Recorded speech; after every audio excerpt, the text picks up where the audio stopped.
asalaamaaleykum mbokku Ndande asalaamaaleykum mbokku lycée Abdoulaye Fall bu Ndande asalaamaaleykum diaspora wu doomu Ndande fépp fu waay nekk ci turu APE lycée Ndande muy kuréel gi nga xam ni moo ëmb bépp waajuru ndongo buy jàng ci lycée Abdoulaye Fall bu Ndande ñu ngi leen di nuyu di leen ziar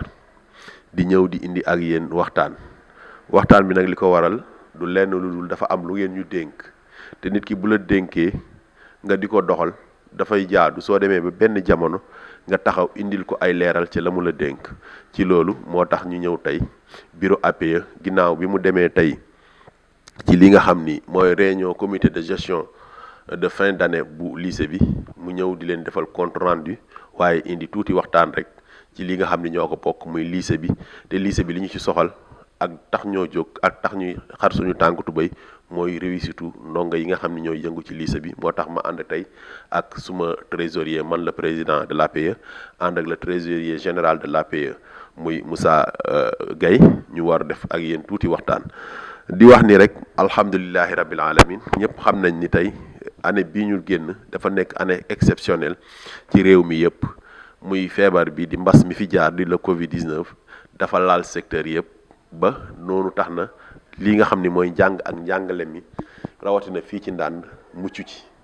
ndax bi ñu jàngee ba mois de mars ci la feebar bi ñëw son excellence le président de la république monsieur Macky Sall tëj école yi ñu toog boobu ba léegi ñu ngi doon toog ba bi nga xam ni wax na ni les classes d'examen nañu ñëw commencé waat pour àggale njàng mi ci lañ continuer waat tey nag wax dëgg yàlla dañuy sant yàlla bu baax a baax parce que cant ak ngërëm loolu duñ ko def lu dul jiital ci professeurs yi nga xam ni ñoom ñoo nangu woon sa sacrifice ñëw fexe ba sauver année bi rawatina nag équipe pédagogique bi nga xam ni am nañ ko fii ci Ndande ànd ko ak le proviseur ak tous les administrateurs du lycée waaye duñu bàyyi benn parent d'élève ndax ñoom it boobu ba léegi bàyyiwuñu benn effort te nangu nañ d'accord nañu jël seen ay doom delloo leen ci école ba ñu dem jàngi ba yàlla may ñu résultat yu exceptionnel yi nga xam ni am nañ ko ren ndax tey ren booy xool ci baccalauréat bi Ndande vraiment def na ci jaloore def na ci ndam boo xoolee résultat yi nga xam ni am nañ ko ci bac bi ñi ngi nekk ci diggante téeméer boo jël Ndande am na juróom-benn fukk ak juróom yu tegal ñeent fukk ak ñaari poñ muy 65% bu ko Ndande amee te nga xam ne lii mooy niveau national bi mi ngi ci 48% dañ ciy sant yàlla bu baax a baax xam ni loolu ndam la te yokkute la ñu ciy sant di ci gërëm ñëpp ñi nga xam ni mooy population scolaire bi nga xam ni ñoo nekk ci école Abdoulaye Fall bu Ndande li nga xam ni tamit mooy BFEM bi vraiment situation bi xam na doy parce que au niveau national foofu xaw nañ fi am tuuti jafe-jafe waaye dañuy jéem a góorgóorlu rek pour ñu mën a am foofu réussite ndax ñi ngi am 71% téeméer boo jël am nañ ci juróom-ñaar fukk ak benn bu tombal juróom fukk ak juróom-ñeent ci téeméer boo jël te daaw ñi ngi amoon juróom fukk ak ñeent ci téeméer boo jël kon ñi ngi sant yàlla di wax ni foofu tamit am na yokkute waaye dañuy wax tamit mention spéciale Yacine Fall bi nga xam ni dafa def jaloore ci BFEM bi ba nga xam ni au niveau national moom moo fi am moyenne boo xam ni kenn amu ko muy doomu Ndande ñi ngi koy sant di ko gërëm mais nag mu nekk liggéey boo nga xam ni du liggéeyu benn fan du liggéeyu ñaari fan du liggéeyu benn nit du liggéeyu ñaari nit li ko commencé ci primaire ba keroog ngay agsi lycée ñëpp ñi nga xam ni jàppale nañ Yacine Fall ànd nañoo ak moom di ko taxawu ñi ngi leen di sant di leen gërëm te di ko ñaanal yàlla mu may ko vraiment carrière bu am solo mu àggale njàngam ca na mu ko gën a bëggee di ko ñaanal ay waajuram di wax rek grosso modo loolu mooy point yi nga xam ni jëloon nañ ko tey pour àggee leen ko xanaa rek di wax ni daaw dañu arrêté woon ci conseil de gestion bi ni année bu ne léegi dañuy tëbal ren su fekkee jënd nañ ay uniforme pour les élèves déwén saa dañuy tëbal daaw ñëpp a jëndoon ren ñiy jënd mooy les élèves de sixième ak ñi nga xam ni dañ leen fay transféré ñooñu dañuy teel a ñëw signalé wu ñu defal leen commande beneen bi ci des mooy les inscriptions fa mu nekkoon daaw fa lañ ko bàyyiwaat ren bi ñu génnee tey ci conseil de gestion bi beneen bi nga xam ni tamit mooy information bi nga xam ni bëggoon nañ leen ko gën a jàllale mooy li nga xam ni mooy bâtiment bu mag bi dafa am situation bu mu nekk parce que dafa nekk ci kaw montagne commencé di sulleeku ñu ragal ni suñ ci gaawul jóg mën na dem ba bu yàggee mu indi jafe-jafe foofu tamit ñu ngi ciy woo doomu Ndande yëpp ak bonne volonté yëpp ñu dugal seen loxo ci école bi dëgg la naam Yacine def na jaloore ñëpp gërëm nañ ko ñëpp sant nañ ko mais aussi ñu xam ni école bi 1500 élèves ñoo fa nekk di fa xëy di fa gont ak ay professeurs kon ñuy ñaan képp ko man rek nga yaatal te gën a jàpp ci école bi ndax école bi ñun ñëpp ñoo ko bokk kon xam naa ni rek foofu laay daanele sama kàddu di wax ni maa ngi jox Moussa le trésorier de l'APE lépp li nga xam ne mooy ci wàllu koom bu fa daje ak ci wàllu inscription yi ak réalisation yi ñu fa def ak la fa des ci alal ci lycée bi moom mu baaxe leen benn point rek moo ci desoon di wax ni fas yéene nañ te am nañ yéene te wax nañ ko administration ak ñëpp ni suñu sañoon bâtiment bu mag bi nekk ci biir lycée bi ñu tuddee ko Mafatma Fall di suñu ndijaay nga xam ni vraiment def na ci liggéey école bi liggéey boo nga xam ni liggéey bu mucc ayib la kon Moussa foofu laay daanele sama kàddu di la jox nga wax ak doomu Ndande yi mais aussi nga wax ak waajuru ndongo élèves yi merci. mbokk yi Ndande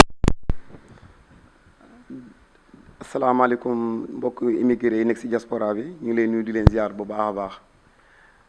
di nuyu mbooleem parents d'élèves bu nekk ci lycée Abdoulaye Fall de Ndande tey nag ñu ñëwoon indi leen loolu ñu naan situation financière du lycée Abdoulaye Fall de Ndande année 2019-2020 comme ni ko le président AP waxee Pape Diop Ka tey bu ñu ñëwee ci inscription yi bi ñu calculer inscription yi am ci lycée bi muy nekk 8 706 000 francs CFA tey ñu ñëw ci xaalis reliquat 2018-2019 bi desoon ci lycée bi mi ngi nekk 835 321 am na intérêt poste bu ci am mu nekk 48 794 000 francs bon defee au total recette encaissée mi ngi nekk 9 590 115 francs tey dépenses yi nga xam si tey lycée bi moom loonu dépensé durant toute l'année scolaire somme bi mi ngi nekk 6 731 855 francs tey boo jëlee 9 590 115 francs moins 6 731 855 francs, ça reste 2 719 060 francs, plus 79 200 pour fonds de déroulement. Au total, mais il n'est que 2 858 260. Moi, je suis en train école à partir de le 30 septembre 2020. Moi, je suis en école bi décès. Mais xaalis bi des tamit 2 858 260 francs ci lay continuer di ci fay comme par exemple le gardien yi xam si tey les deux gardiens yi xam tey ñoo nekk ci école bi jusqu'au la réouverture des classes jusqu'au mois de novembre incha allah di ñëw rek di indi tuuti éclaircissement ci APE bi APE bi seen xaalis mi nekkoon comme je suis le trésorier de l'APE mi ngi nekkoon 761 000 francs CFA mooy li xam si xaalis bi xam si moom la jagaloon APE bi ñun liñ ci jot a conseil mi nekk 330 000 voilà ndax tey consommé nañ ci 2 réunions yi amoon ci assemblée générale bi et ensuite maanaam fay nañ ci comment dire encore bi examen yi bi mu jubsee BFEM et bac ñu toogal examinateurs yi voilà ça fait au total de 230 000 francs loolu la ñu fare ci xaalis APE bi mu des 431 000 bien vrai que avant tout juste Covid bi amoon na ay projet yu ñu bëggoon def ci xaalis APE bi mais malheureusement Covid bi moo impact liggéey boobu ba tey liggéey boobu tey mujj ñu ko def ñooy xalaat incha allah comme presque année bii ñëw ni incha allah comme projet yooyu ñu yoroon pour jëm ci xool lu liggéey ci lycée bi quelques renouvellement des classes yàlla def ñu mën ko ci àggale aussi am na tamit bi ñu jógee ci situation financière am na tamit quelques points ba yu fa tënk concernant surtout les parents d'élèves ñu jël tey ñu ñaax élèves yi ndax boo xoolee année bi ñu nekk année bu médiocre la dafa métti quoi ndax année boo xam si mën naa ni pratiquement élèves yi 4 mois yëpp dana ko toog seen kër parce que premier semestre la def école pratiquement deuxième semestre def ñu ko école ca boo xoolee képp ko xam élève examen ñi nga xam ne tey doon def troisième année prochaine au terminal il fallait ñooñu seen parents encadrer leen maam def sacrifice soññi leen ci njàng bi ndax boo xoolee élève bu xam si dafa nekk première wala def terminal tey sa cours yëpp defoo ko pour nga def terminal bu baax du yomb même aussi que les élèves de troisième ñuy wax daal appel tous les parents ñoom dès école bu ubbee rek ñu jël seen matuwaay ak seen responsabilité soññ seen doom ba tey ñu am def cours de renforcement parce que tey école ni mu demee ren c'est un cas exceptionnel dans tous les établissements du Sénégal parce que Covid bi moo xaw a impacté njàng xale yi léegi nag dès maintenant parents élèves bu nekk na jël toute préoccupation tey ba école mu jël maanaam ay matuwaayam ba élève boobu mën koo encadrer am def ay cours de renforcement ci école ba voilà. ay aussi même tamit am na point yu ñu waxoon concernant aussi remise des prix tey ñoom it aussi am na point yu fa souligner tey beaucoup de personnes dina ko souligner concernant tey doomu ndànd yi tey woonaan tamit bépp doomu ndànd tey boo xam si tey da ngaa am yéene pour dimbali école bi ñu ngi tàllal loxo. ndax tamit école bi da ko soxla nag képp xam ni école toujours budget la boo xam si budget bu mag lay bëgg toujours ndax temp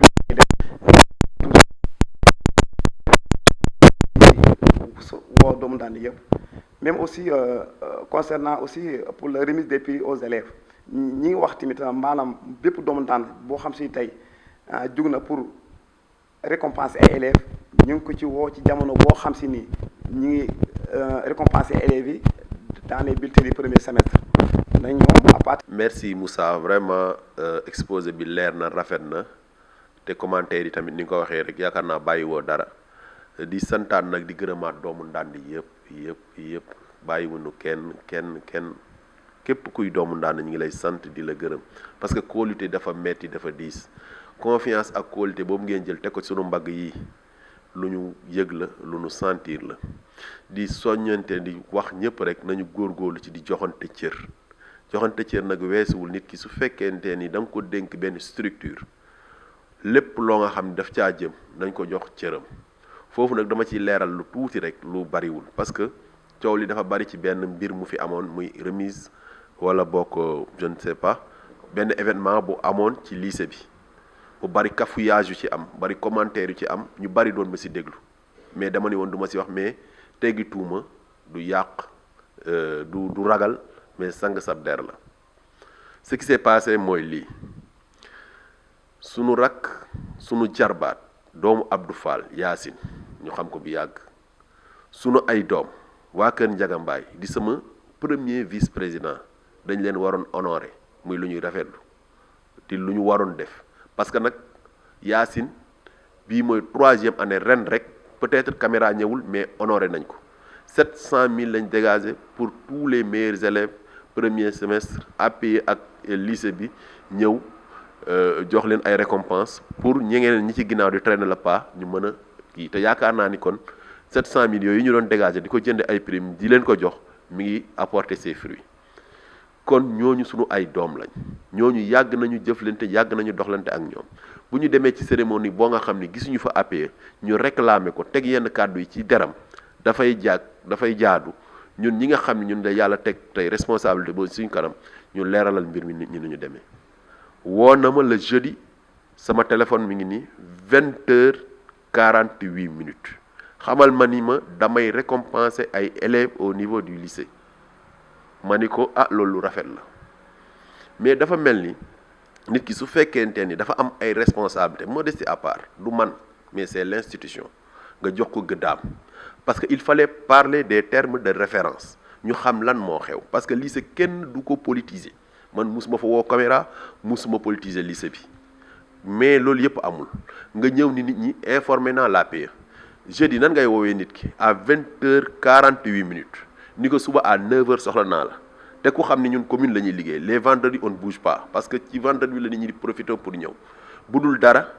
kon loolu man maa ngi teggi ni kenn yëgalu ma parce que kenn mun laa yëgal 20h et quelque ni la bu subaa la kon li muy wax ak di ko def maa ngi koy rafetlu mais ñuy moytu bu baax te yaakaar naa ne tey Moussa wax na ko jël nañ ay mesures au niveau du lycée ak la population scolaire muy les élèves les professeurs l'administration l'APE képp koo nga xam ne am nga ndimbal booy indeeti ci école bi boo ñëwee mën nga ko jox le proviseur dina la defal décharge lépp loo nga xam ne war nañ la ko defal muy sant ak ngërëm daañu la ko defal sur ce maa ngi santaat bu baax a baax ñëpp ñi nga xam ni yàgg nañoo jàppale lycée Ndande ku ci mel ni suñu yaay Ndeye Khady Kébé ba léegi bàyyeegul ku ci mel ni Lamp Sey ak El Hadji Bey vraiment ñu ngi encouragé bu baax a baax la construction bi nga xam ne def nañ ko fa pour les 1500 élèves yi nga xam ne ñoo nekk ci école bi di sant bu baax a baax aussi ki nga xam ni mooy Djili Fall parce que xaalis bu takku bu am solo la jël jox ko lycée bi ak d'autres sama frère sama xarit sama mbokk di Mame Gor Fall LPS bu Thiès toujours mi ngi appuyer ci remise des prix mi ngi appuyer ci cantine bi sax dama fàtte mais Moussa ku ne xam na ni yàlla dogal na tey li may wax ni ñun dañuy sant yàlla 1,5 million am nañ ko sur avance ci cantine bi kon cantine bi ren bu ubbee rek day démarrer li nga xam ni mooy matériel bu jëm ci wàllu craie wàllu consommable pour les machines muy encre di papier lépp am na ci stock boo xam ne dem na 1,5 million te bokkul ci budget bi leen Moussa énuméré fii kon ñi ngi sant yàlla bu baax mais di wax ni loolu doyul parce que tey am nañ projet ci ni ko Moussa waxee loolu ci perspective yi la pour mën a séparer le lycée et du CM te loolu pour ñu am ko il nous faut un mur de séparation te kooku xaalis la te yaakaaroon ko lu dul ci yéen doomu Ndande yi wax nañu il faut ñu stabiliser li nga xam ne mooy bâtiment bu mag bi nga xam ne am na yéene tuddee ko Mafatma Fall parce que fondation bi dafa commencé di gasu kooku yaakaar nañ ci maçon yi yaakaar nañ ci doomi Ndande yëpp kon sur ce daal maa ngi sant ñëpp di gërëmaan ñëpp di jox tàllal ñëpp loxo di leen wax ni lii ñuy def ak di ko wax du lenn finalité bi mooy le développement de notre chère localité muy Ndande lañ bëgg mu dox Ndande lañ te loolu li ko mën mooy ñu génne fi des crèmes damay sant bu baax di gërëm bu baax proviseur keroog bi ñu nee xale bi moo jël premier au niveau national lenn rek la ma fàttali keroog bi nga xam ne jàkkaarloo na ak Serigne Mbaye Thiam mu di ko jox caabi lycée bi def ni kon bala ma fay jóge Ndande danañ ko dégg au niveau national moo tax bu ma gisee ñenn ñi bëgg a jël loolu di ko def comme di ko jël di ko exploiter man damay jooy man ki ñu ci war a gërëm sant ko ci c'est le proviseur monsieur Sarr mi nga xam ne mi ngi dem retraite moom it ñu koy ñaanal ci barke Seydina Mohamed fa mu jëm yàlla na ko gënal bu baax a baax fu mu jëmee yàlla na ko yàlla defal retraite bu paisible njabootam taxaw ko mu yàgg ak ñoom. mais aussi ñu bañ a jël méritu jàmbul di ko def profil ku nekk xam na ni les écoles de l'excellence les bourses d'excellence kenn mënu ko am sans nga am niveau kon bu nu jël mukk wala jamais li nga xam ne c'est le mérite de nos jeunes wala parents yi nga xam ne ñoo doon encadrer seen doom taxaw di bëgg a rey seen bopp ñu bëgg a jël loolu di ko mérite képp ko am na ni am na yenn moyens yi képp ku ko am te ça ne date pas du dernier bulletin da ngay commencer 6e ba nga ñëw terminal wala nga ñëw 3e ñu xool sa bulletin yooyu note ya nga fa doon am nga di ko assurer ñu mën la dugal ci yenn écoles yi kon bu nu insulter l'intelligence des gens pour wan leen ni tey finalité bi ñun la kooku nag xam ne ki tax may wax xam na ko nañ ñu dimbali walillahi wa rasul parce que liggéey bii ñu nekk di ko liggéey ci lycée bi c'est un travail de très très longue haleine ñëpp nag def nañ ci ñëpp dox nañ ci ñëpp wax nañ ci mais bu ñu kenn ñëw ba tey mu mel ni tey réussite bii nga xam ni tey wala fii ñu toll di coow lycée bi yow yaa tax du man Pape Ka mais c'est une ensemble kon nag nañu joxante cër nañu wàcce tension yi génne politique bi ci lycée bi te yaakaar naa le proviseur avec son administration avec le censeur ku ci ne tey jël nga parce que am na loo xam ni daf lay bett te Olof Njaay daf ni lu la bett mat la te yaakaar naa am na loo xam ni ça ne va jamais se répéter waaw bu ko defee bari na ñu taquet de tout parce que yow comme ni ma ko waxee sànq nit ki bu fekkente ni mbir mi daf ci war a def war ci wax nga bëgg ko ci cof su ko neexee sax mu ni man ñëwuma wala fekkewuma parce que boo demee ba ni damay def remise des prix ba pare ni APE le premier des parents d'élèves ci sa biir discours du dara c'est une simple formalité mais là y a problème surtout que tu es du milieu surtout que yow ci enseignement ak éducation ci ngay dox kon ma ni loolu c'est du politique pur et simple parce que nag loolu dañ ko war a génne man de personnellement musuma politiser école bi te du ma ko mus a politiser parce que c'est extrêmement grave parce que il faut ñu décortiquer certains discours école d'excellence sama xarit laa woo ñu groupe WhatsApp ma di ko incité ba mu dugal ci nit mais est-ce que loolu war na mën a nekk kon ñun dans quel pays sommes-nous man daal moo tax yu bari daal nañu moytu politique bi daal vraiment bëgguma ci continuer parce que loo wax ñu ni non mais c'est tout juste pour avertir c'est tout pour éveiller les consciences ñu xam ni li ñuy wax jëmale ko ci réussite Yacine ak le jeune bi nga xam ni peut-être son nom ñu bari bëgguñu wax parce que ses parents bëgguñu ko wax te am na bourse d'excellence yu ci bari demeewul noonu c'est de la politique te loolu nag dañ ko ci war a dindi ba mu set wecc ci école bi ki nga xam ni mooy tey peut-être le maire wala dara gisuñu ko dégguñu ko mais ba samedi bi ma koy dégg cérémonie boobu kenn informé wu ko mais kilifa luñ ko woowul lu mu yëgul nu mu fay taxawee xale bi nga xam ni tey mooy Yacine Fall sëtam la parce que papaam di Abdou Fall jarbaatam la lenge laaj leen Abdou Fall ba xam jàppale na ko wala jàppale wu ko moo tax nañu bàyyi nekk ci réseaux sociaux yi vraiment di wax di sosole ay xol di diviser ay nit loolu daal maa ngi ñaan yàlla bu ñu bëggee suñu naan avancer continuer nañuy waxtaan nañu jubóo maa ngi daaneel foofu sama kàddu di wax ñëpp jërë ngeen jëf wasalaam.